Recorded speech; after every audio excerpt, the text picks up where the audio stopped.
Oi,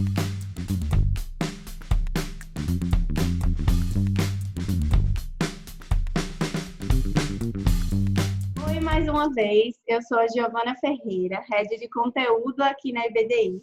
E hoje eu vou conversar com um super parceiro nosso, Paulo José, diretor de comunicação e marketing na Leroy Merlin. Seja muito bem-vindo, Paulo. Você atua em áreas que eu adoro, né? Tenho certeza que essa conversa vai ser muito interessante também para os profissionais de comunicação e marketing que estiverem nos assistindo. Antes de começar esse bate-papo, eu queria pedir para você que está assistindo, que ainda não é inscrito no nosso canal, para clicar aí no botão vermelho embaixo e ficar por dentro de todos os nossos conteúdos, nossas entrevistas e webinars exclusivos. Paulo, conta no detalhe para a gente o que é a Leroy Merlin, se tem pessoas que ainda não sabem, estão nos assistindo. Você que já está aí há quase 10 anos e o que você faz dentro da empresa. Boa tarde, obrigado pelo convite. Inicialmente, a gente da Leroy Merlin, a gente tem o objetivo de o nosso lema é a casa da sua casa. Então, isso já diz muito. O papel da marca é realmente ser um multi-especialista do lar. O que significa um multi-especialista do lar?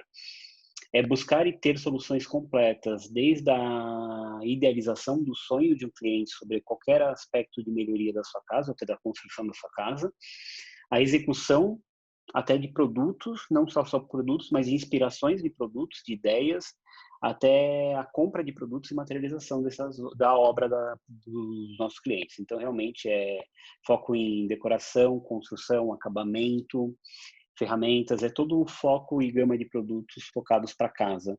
Bem, eu trabalho na área de comunicação e marketing, eu cuido da comunicação e marketing da Leroy Merlin e cuido praticamente das áreas de relação com o consumidor direto, então é o consumidor final. Então, quando a gente fala isso, a gente está falando de publicidade, de canais sociais, de mídia também, né? Publicidade e mídia. Um lado também um pouco mais institucional, também de assessoria de imprensa e de toda a estratégia de influenciadores digitais, de mídias digitais um pouco, mas muito mais focado sobre influenciadores. E é mais ou menos isso assim que a gente atua. Joia, legal. E aí a gente sabe que com a pandemia, toda a economia está sendo afetada. Todas as empresas, sem exceção, tiveram que passar por algumas adaptações para continuar operando. E o varejo, né, tirando os serviços essenciais, foi um desses setores atingidos, já que as lojas tiveram que fechar as portas temporariamente, etc. Como vocês foram afetados de maneira geral pela situação, seja o funcionamento das lojas, quanto o trabalho em back-office, né? E como a sua área de comunicação e marketing, super importante para a imagem e mensagem da marca nesse momento, teve que se adaptar também. É uma boa pergunta. Eu acho que, assim, inicialmente a Leroy foi categorizada como serviço essencial também. Então, a gente fechou por pouco tempo. A priori, isso se deu não a nosso pedido, mas se deu uma solicitação até do governo, da mesma forma como supermercados e farmácias foram caracterizados como serviços essenciais, se entendeu que a nossa categoria de home centers deveria ser um serviço essencial, o governo tomou essa decisão, no aspecto de hoje a maior parte dos consumidores está sendo pedidos para ficar em casa e, obviamente, qualquer desafio de um problema em casa, a gente está usando muito mais a nossa casa do que antes.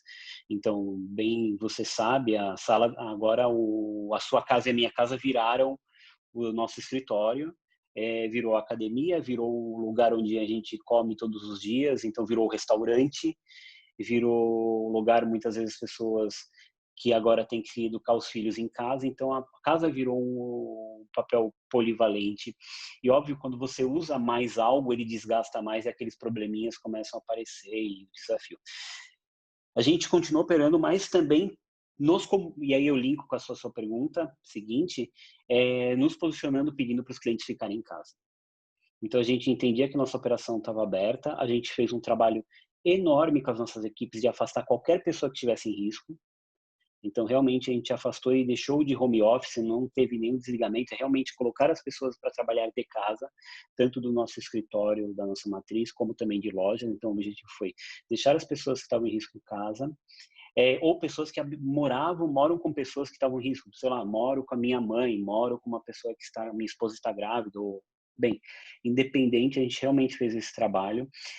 Disponibilizou, obviamente, todos os equipamentos de segurança para os nossos clientes e para os nossos colaboradores nas nossas lojas, realmente com cabine de higienização, de desinfectação dentro da entrada das lojas, álcool gel, máscara, tudo realmente de forma com uma quantidade realmente grande para evitar que tivesse qualquer tipo de problema com os clientes. Limitamos os acessos também aos nossos clientes.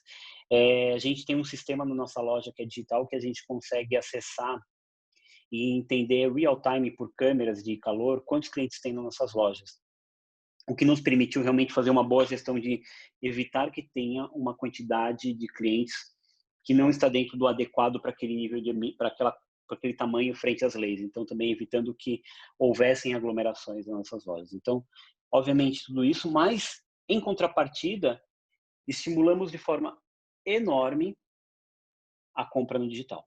Então, tanto canais como o WhatsApp, que nasceu, e acho que é um desafio, foi para a comunicação de qualquer marca, foi o surgimento do WhatsApp como um dos principais canais de varejo, como também a gente praticou muito encaminhamento sobre televendas, o e-commerce e todo esse desafio de entregar o quanto antes para o nosso cliente, mas também já nos antecipando com desculpas, porque nossas equipes estavam limitadas. Então, a gente tinha também um trabalho de higienização dos produtos que chegavam até a casa do nosso cliente, para que ele chegasse higienizado, todo desinfetado, e também sabendo que tinha uma equipe que estava reservada em suas casas até para se preservar. A marca Leroy Merlin nasceu na França, né, em 1960, e tem se expandido desde então, presente hoje aí em mais 11 países, chegando no Brasil mais ou menos ali em 97 e com várias lojas, né? Acho que você pode me dizer quantas hoje em dia. Foi tranquila a adaptação para vocês que provavelmente já tinham essa ideia, né, do que vinha a seguir pelo exemplo dessas outras filiais espalhadas pelo mundo que passaram por fases da pandemia antes do Brasil? De que forma que tem acontecido esse processo de decisão sobre a atuação durante a pandemia? Principalmente você e sua equipe, né? Porque eu acho que uma comunicação bem coordenada nesse momento para ligar aí esses 12 países não é fácil. Como está sendo o planejamento comunitário pós? Eu acho assim, independente do desafio de cada BU, de Business Unit que a gente tem, realmente no Brasil a gente está com 42 lojas e realmente a gente está operando principalmente na Europa. E a Europa foi realmente, infelizmente, foi uma região que foi realmente afetada pelo coronavírus. Frente a isso, a gente obviamente buscou muito dos caminhos e uma sensação do que estava acontecendo lá para entender e absorver tudo o que tinha sido feito de boas práticas, tais quais como os de proteção. A gente realmente replicou muitas boas práticas de proteção que estavam sendo feitos lá, tanto para os clientes como para as equipes. Mas, em paralelo disso, acho que o desafio do Covid, para qualquer marca, ou foi e está sendo, é sobre a incerteza. Então, quando eu digo isso, cada país está sendo um desafio. Cada cidade está sendo um desafio. Um desafio sobre incerteza, e não é colocando responsáveis em nada, realmente um momento único que nós estamos vivendo, que a gente vê que muita gente está tentando fazer o melhor para todos, mas existe um desafio de não saber qual é o melhor agora. Então, realmente, a gente está, de uma forma muito honesta, tentando acertar ao máximo, mesmo que para isso a gente tenha que fazer coisas ousadas e errar. Então, de prever políticas da gente tentar cuidar ao máximo do nosso cliente, tentar cuidar ao máximo da nossa equipe. Então, a gente prefere errar pelo excesso, pelo zelo agora, do que simplesmente pela ausência destes. Então, foi um caminho muito nesse sentido de preservar. As outras BUs nos deram muitas pistas boas do que tinha que ser feito, mas a gente teve que reinventar a nossa própria dinâmica aqui. O Brasil é um país cheio de suas próprias especificidades também, né? Então, é verdade. Complica aí. Eu soube que vocês montaram um manual de operação e funcionamento com dicas para os colaboradores. Também estão com consultas com profissionais de enfermagem em algumas unidades, atendimento psicossocial, que é super relevante nesse momento. Como você disse também, além da população de risco afastada e a volta gradual das atividades, né? Que ações que vocês tomaram você daria de conselho para outras empresas que também podem ser não necessariamente do ramo de varejo, alguma decisão de negócio que você daria para outras empresas para conseguirem sair mais preparadas dessa pandemia? Ela é uma dica simples, mas importante. E que do jeito que eu falo talvez pareça extremamente simples, mas eu acho que requer que as empresas realmente estejam preparadas para isso, que é total transparência com a sua equipe. É muito simples eu falar, tenha total transparência com a sua equipe, é muito rápido e parece muito fácil de uma empresa ter total transparência com a sua equipe. Ao mesmo tempo, vem discussões, será que a gente fala isso? Será que a gente não fala aquilo? Será que como a gente vai agir assim? Abra e fale com a sua equipe tudo. Deixe totalmente transparente tudo que está sendo feito. Todas as dúvidas também deixe transparentes, porque o pior líder é aquele líder que chega numa mesa e quer ter a solução de tudo. Então, você não é líder.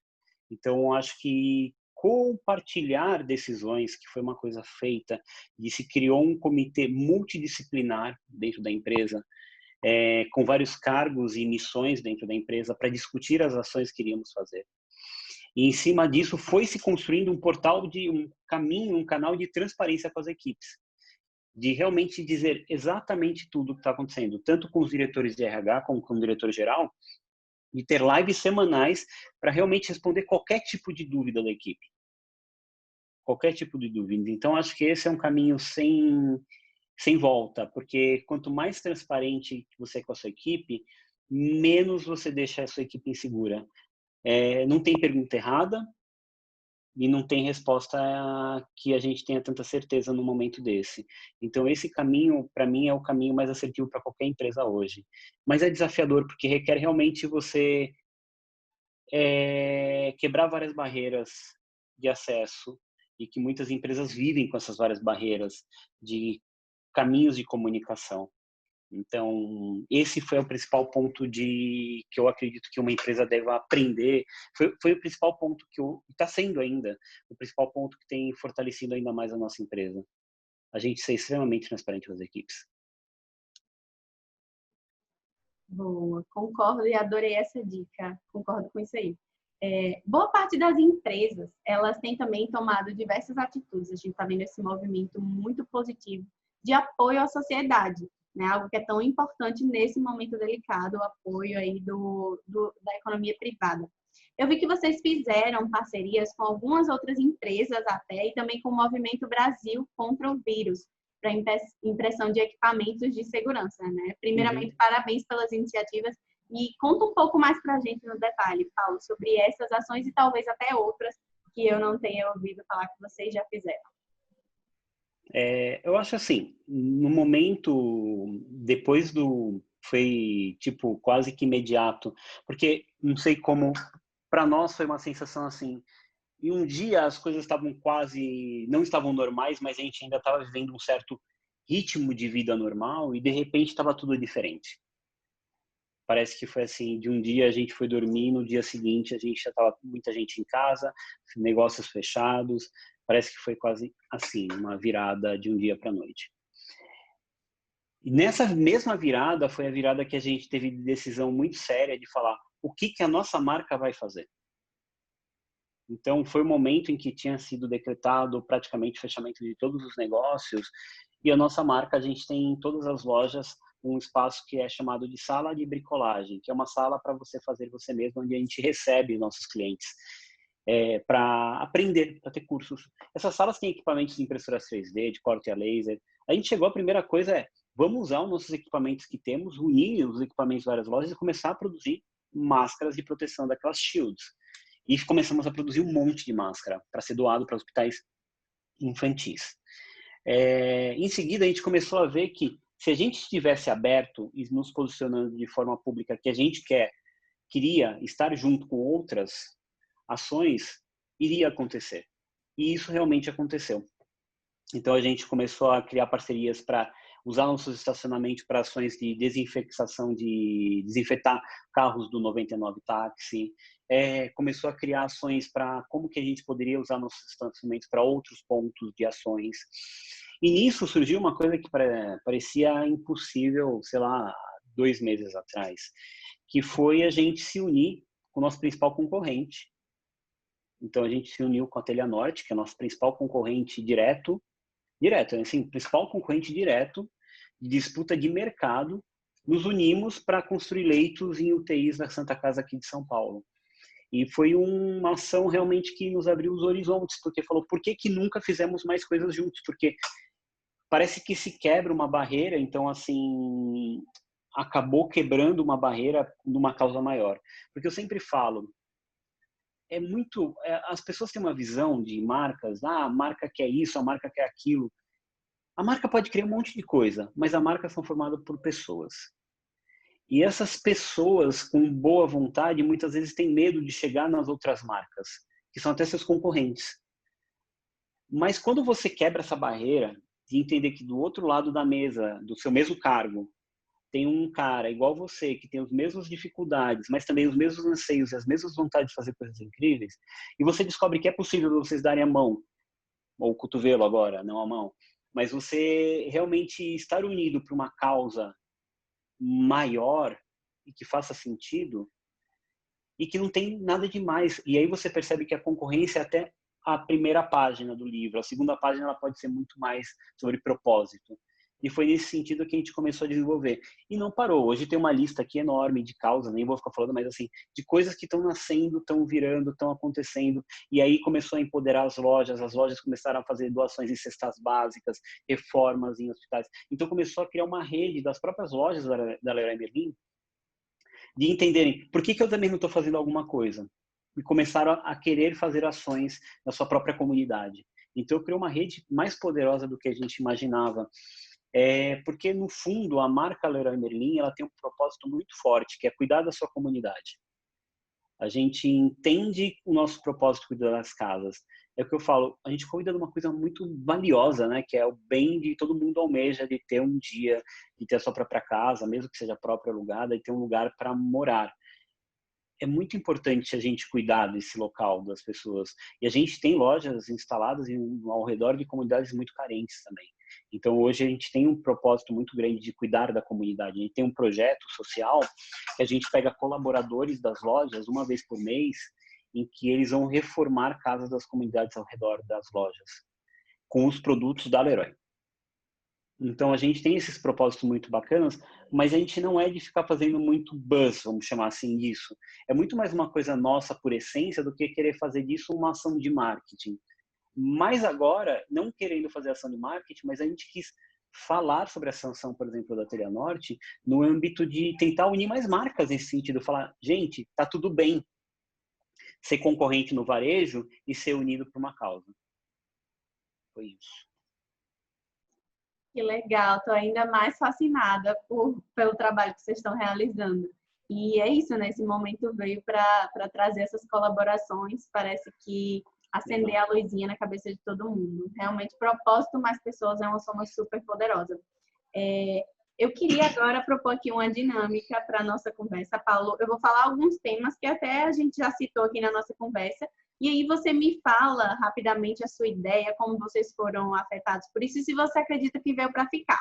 Tá joia? Okay. Primeiro, a transformação digital. Você acabou até falando aí que vocês incentivam muito agora a compra pelo e-commerce. Me conta como foi essa adaptação para vocês. Na verdade, a Leroy já vinha num movimento de transformação digital já há mais de 5 anos, que a gente vem trabalhando sobre uma transformação digital bem estruturada mesmo. Então, é desde os alicerces mas nunca imaginando que ela seria importante no momento desse, não era o objetivo. A gente realmente entendia que o digital é o futuro do varejo, independente da categoria. Então, obviamente, neste momento, a gente realmente pôde colocar à prova os nossos canais e acelerar outros, porque se provou necessário acelerar projetos que estavam em um ritmo e para o momento agora a gente teve que acelerar. Então, assim, acho que para qualquer empresa se provou que a transformação digital é importante. Mas tem um ponto mais importante do que isso, e está na própria palavra que você falou, que é transformação digital. O que eu penso de forma bem Eu penso nisso de forma bem insistente nisso, até quando a gente fala na Leroy, é que transformação digital significa o seguinte, o digital é a ver com TI, é tecnologia. Então a gente tem que pôr muita tecnologia, tem que ter desenvolvimento. Mas transformação tem a ver com pessoas. Tem a ver com formação, tem a ver com processos, com entender os needs de cada área, de cada pessoa dentro desse processo. Então, uma transformação digital não existe só você reunindo a sua equipe de TI falando agora eu quero ter um e-commerce. Não vai acontecer. Então, significa que você precisa formar e preparar suas equipes para essa transformação. Você precisa formar e preparar suas equipes para esse modelo de negócio. E eu acho que esse foi o desafio que a gente veio trabalhando muitos anos, que é preparar e estruturar um time que possa vender. Então, quando a gente teve o desafio de agora de muitos clientes, desafio no aspecto de como ajudar os nossos clientes a, sem sair de casa, poderem comprar, a gente conseguiu, em questão de dias, desenvolver tecnologias digitais para comprar pelo WhatsApp. Não porque a gente já tinha essa tecnologia, mas porque a gente tinha pessoas que estavam pensando numa transformação, as pessoas estavam preparadas para isso, as equipes já tinham esse modelo mental de que vamos fazer, vamos criar, vamos... Então isso facilitou muito. Então eu acho que meu conselho para qualquer empresa é que mais do que investir em tecnologia, o desafio tem que ser preparar as pessoas para a tecnologia. E preparar as pessoas para a tecnologia tem algo mais profundo ainda, que é você sabe o que as pessoas pensam sobre transformação digital na sua empresa? Porque se você perguntar para 10 pessoas da sua empresa, pode ser que eles estejam alinhados diferente do que você pensa que é transformação digital. Porque para mim, talvez transformação digital é ter um e-commerce, mas para você pode ser vender pelo WhatsApp, ou outra pessoa pode ser vender pelo TikTok. Então, acho que o primeiro ponto que qualquer empresa precisa fazer antes de sair correndo é entender, vamos deixar todo mundo alinhado, o que é uma transformação digital, vamos dizer o que é e o que não é, depois vamos preparar as pessoas, e aí depois vem a linha de tecnologia. Qual a tecnologia que a gente vai usar para isso? Isso não requer muito tempo, mas é um processo importante para você não colocar a tecnologia à frente de tudo. Boa. E o home office, como vocês foram afetados por isso? Vocês que já estão aí voltando às atividades normalmente? Eu não acho que, de verdade, você, não estamos de home office. Isso não é home office. O que a gente está vivendo é trabalhar de casa. Então, eu acho que é um momento atípico e único que a gente está vivenciando, em que um home office, 1000 outras atividades você pode fazer e você está em um ritmo normal. O momento que a gente está trabalhando de casa, tudo está sendo feito em casa. Então, quem pode trabalhar de casa, né? Porque tem muita gente que está tendo que trabalhar normalmente. Mas no aspecto de quem hoje está trabalhando de casa, eu sempre falo, não considere, eu falo isso até para minha equipe, não considere isso que vocês estão fazendo home office. A gente está vivendo um momento de trabalhar de casa, que é totalmente diferente. Tem muitos profissionais liberais que trabalham de casa. Eu li muitas matérias deles dando dicas de como trabalhar de casa. Que é diferente de home office, quando você tem 1 ou 2 dias da sua agenda que você pode trabalhar de casa, você pode trabalhar em casa, mas você tem uma outra dinâmica de trabalho. Muitas vezes os seus filhos estão na escola, e por aí vai. Hoje as pessoas têm que cuidar dos filhos, têm que cuidar da alimentação, têm que cuidar de tudo, absolutamente tudo. Sem sair de casa, tem que trabalhar e participar de 10 reuniões ao mesmo tempo e tendo que achar momentos. O que eu criei foi uma coisa bem genuína. Eu criei um roteiro para minha equipe, bem honesto. Estou até procurando ele aqui. Tem um caderno com 1 milhão de anotações. Mas eu criei um roteiro bem honesto para minha equipe, falando assim: o que fazer ou o que não fazer nesse momento que a gente está vivendo. E não é para dar ordem, pelo contrário, é para tentar a gente entrar dentro de um acordo de que tá tudo bem para um monte de coisa. Eu chamei de juramento em tempos de Covid. E eu vou ler alguns, tá? Não vou ler todos. Mas eu quero que todos em videochamadas comigo saibam que é 100% ok parar a reunião para resolver qualquer problema em casa. Então, a gente está tem muitas pessoas que tem 3, 4 pessoas, tem pessoas da minha equipe que tá o pai, a mãe e a filha que trabalham comigo, ao mesmo tempo tendo reuniões, é um barulho, e tá tudo bem se tiver que parar. É de conhecimento de todos que equilibrar a vida pessoal e profissional nunca foi tão desafiador. eu encorajo a todos a bloquearem suas agendas durante o dia para tarefas pessoais. Cuidar dos filhos, meditar, cozinhar, fazer exercício ou qualquer que seja a atividade. A minha agenda pessoal e profissional já é a mesma. Então, eu acordo de manhã, tem 1h30 de almoço, porque eu tenho que cozinhar, lavar a louça e comer. Então, eu encorajo que todo mundo faça isso.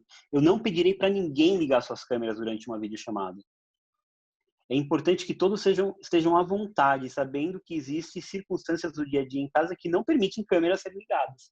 Então, é totalmente ok. E de vez em quando você entra numa reunião, não vai ligar a câmera? Nem faça essa pergunta. Você entende a diferença? Eu manterei em mente que eu estou aparecendo na casa de outras pessoas e serei convidado, um bom convidado. Não farei que as pessoas se sentirem mal por interrupções ou barulhos. É totalmente normal crianças ou pets fazerem barulhos ou aparecerem na frente da câmera e quando fizerem, falarei oi. Então, é isso. Eu não comentarei sobre a qualidade da imagem do vídeo, da chamada, e não comentarei nada sobre a aparência dos colegas e nem sobre o seu ambiente de trabalho, luz, decoração. É tudo bem. Eu evitarei ficar o dia inteiro em videochamadas e buscarei fazer reuniões de até 30 minutos. Eu frequentemente perguntarei aos meus colegas se eles estão bem física ou emocionalmente. Então, foi um jeito de criar quase como um juramento em tempos de Covid, de trabalho à distância, para que todo mundo esteja alinhado e sem medo de, puta, o que meu chefe vai pensar, o que meu colega vai pensar, poxa, deixa eu ligar a câmera, deixa eu me ajeitar. Não faça nada disso. Tá tudo bem sempre. E eu acho que isso serviu muito para as pessoas ficarem mais tranquilas nesse momento e entenderem que elas não têm que ter nenhuma convenção para o momento. Porque a gente está vivendo um momento sem convenções. É um momento que a gente está aprendendo a viver enquanto a gente está vivendo. E ninguém viveu dessa forma como a gente está vivendo. Ai, que legal ouvir os seus relatos, essa maneira bem humanizada de tratar, né, toda essa situação, muito Obrigado. delicioso de ouvir. E eu quero esse juramento aí, compartilha comigo depois. Tá aqui, ó. Quando que você acha, E tem Paulo? um aqui também, ó. Ah, legal. Tem dos dois jeitos, Tem esse dos aqui não artifícios aparece. visuais, eu adorei. Quando você acredita que a gente vai retomar, todo mundo vai retornar à vida normal, a sair de casa? Eu acho assim, eu tô acompanhando muito o que está acontecendo na Europa, né? Eu acho que tem um momento realmente que os cientistas falam que chega no platô e você começa a declinar. Isso é normal. Eu vi muito o que está acontecendo na China, que, por exemplo, só teve um caso em 2 meses. Mas, se você olhar também, a China está com uma quantidade bem rigorosa de controles das pessoas sobre acesso, sobre aglomeração, sobre controle de uso de máscara, sobre controle de álcool gel. Então, assim, voltar tudo ao do jeito que era antes, sendo bem honesto, só quando a gente tiver vacina. Então, por exemplo, eu estava vendo uma matéria que o escritório da Sears, é um escritório de uma consultoria grande americana, Salesforce, nos Estados Unidos, em Nova York, eles estão voltando com algumas operações e essas operações eles estão com shields de acrílico de uma mesa para outra para proteger as pessoas e na frente também. Então, assim, isso não é o voltar no normal. Você está entrando as pessoas só podem andar no escritório de máscaras. Então, acho que assim, isso alguns escritórios vão voltando, mas acho que a gente vai viver momentos ainda de muito controle e cuidado. Então, a Leroy Merlin, esse posicionamento, ela foi bem honesta com seus colaboradores. Ela falou assim, a gente está trabalhando de casa e a gente vai voltar quando estiver tudo bem. Então, ninguém está pondo pressão de, não existe essa pressão. Então, de voltar correndo, a gente está tomando muito cuidado para entender que momento o Brasil está, que momento a cidade dos nossos colaboradores estão e que momento que a gente está também com orientações do governo e com os órgãos de saúde. Mudando um pouco agora o foco do business, eu queria conhecer um pouco mais do Paulo por trás do crachá. Aí, né? Você já foi bem transparente com a gente, já contou muito, dividiu muito aí sobre a sua vida e como você leva tudo com a sua equipe. A gente está em isolamento justamente repensando todas essas rotinas e descobrindo as maneiras de realizar tudo isso dentro de casa, né? A gente não pode mais Uhum. ir ao restaurante, cinema, encontrar os amigos ou convidar mesmo para dentro da nossa casa. O que mudou na sua vida, da sua família e dos seus amigos? Eu acho que eu tinha uma vida bem ativa, de fazer muitas coisas fora de casa, eu ficava pouco tempo em casa. Eu acho que o que mudou foi cuidar mais da casa, então a gente realmente está se dedicando, eu e minha esposa, a cuidar mais da casa, de cozinhar muito em casa. Então, cuidar da casa, tem dia de lavar o banheiro, tem dia de lavar roupa, lavar a louça todo dia, tirar pó. Então, fazer muito exercício em casa também. 1000 alternativas e 1000 lives, assistindo 1000 lives, aprendendo a fazer exercícios em casa, 1000 diferentes. É, e tentando matar saudades por videoconferência com a família. Então, acho que assim, o lado nosso foi, a gente está tentando sair ao máximo, a gente agradece muito que a gente tem esse privilégio de não precisar estar saindo de casa, então a gente tenta realmente respeitar também as pessoas que estão tendo que sair de casa.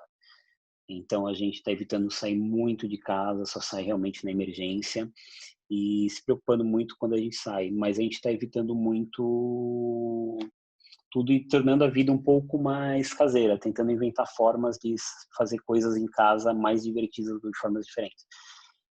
A gente ainda tem uns 2 lugares, a minha esposa num canto trabalhando, eu em outro, que facilita, mas a gente sabe que tem gente que está tendo que trabalhar todo mundo no mesmo lugar, então também é um desafio. E com os filhos estudando junto, né? Também é um desafio. Então a gente ainda tem algumas facilidades, mas é desafiador.